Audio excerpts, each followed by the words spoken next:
Hey everybody, it's me, Liv. So I'm going to be using this paper here, which is just fluid mixed media paper that I got from Canson. I'm not really sure how it is, and I'm going to be creating for the Altenew color challenge that they had this month. I'm going to be using a collection that's called Hello Beautiful, and I'm only using the embossing folders. But first, I have tons of different sprays and things in my stash, so I want to go ahead and use some of it. I'm keeping in context the colors that I'm working with, and I'm going to be trying two different ways to create a background. So the first thing that I found is that these Primus sprays that I have in my stash are the nodules or whatever, the spray part of it ended up getting jammed.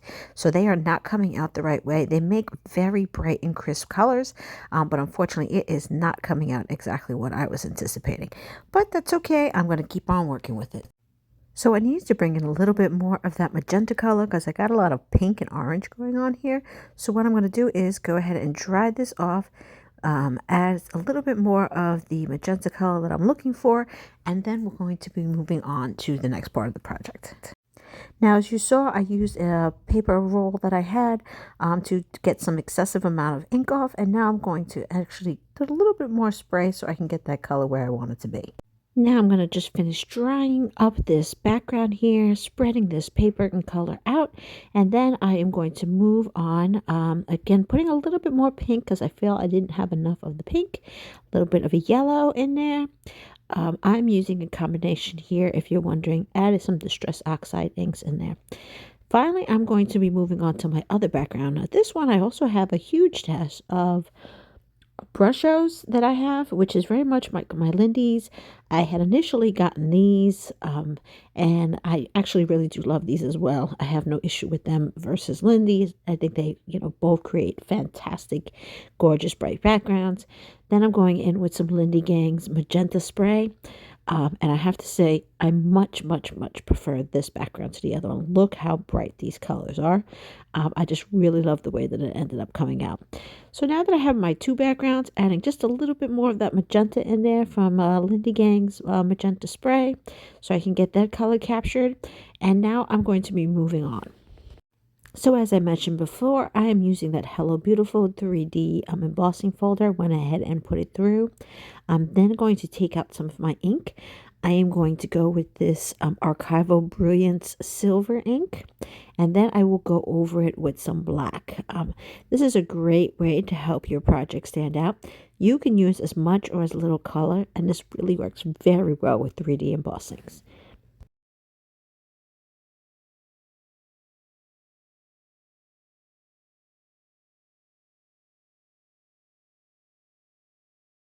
Now for my second one, I went ahead and embossed this, but I forgot to hit the continuation of recording button down here. So you missed half of what I did. I went ahead and put this through the embossing machine.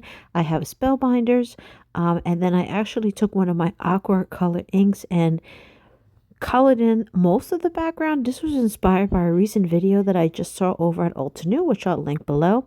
She actually did very bright colors and then filled it in with black. I thought I would do another color scheme to kind of continue to bring out some more of these colors from this month's challenge. And I'll briefly show you right here. So basically this is all I did. I just took the background, went ahead and went in with that. Now I'm going to actually take my white pigment ink here and kind of brush it all over, similar to how you saw me do with the silver one. I really do have to spread it in just a little bit more. Then I wanted to make the centers pop a little bit. So I'm using some of that foundry wax from Tim Holtz right in the centers so we can get that to pop a little bit more. I felt like the white really wasn't working as well as I'd like it to. So now I'm going to be going in with another color just to really make it pop.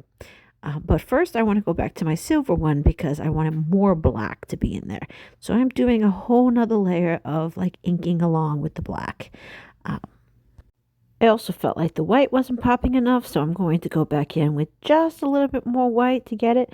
And I'm going to add some black because the white just isn't doing what I wanted to do here. And it corresponds to the picture, so adding touches of white and black throughout really won't disturb it that much. So I'm just trying to get all along the outer edges there. So that is all set. Now, of course, I got to add some splatters in here. I am taking out some of my white inks to go ahead and put some white splatters all throughout. Both of these just adds a great, another cool mixed media feel to it. So the only thing left to do is pretty much get these mounted onto card fronts. I'm just using a simple white card front. I had the sentiment in my sentiment stash box. It wasn't the exact color I wanted. I wanted to give it just a little bit more. So I added some ink. I'm going to use some pop-up tape just so it can pop up on the front of the card because I think the dimension does just wonders, especially when you have really not other layers here. So that is the first card. Next, I'm going to do the same exact thing, popping up the main part of the card, which is what you saw when we created it. Then I'm going to go ahead and pop up a sentiment. And there you have it, my final cards. Thank you guys so much for watching. Take care.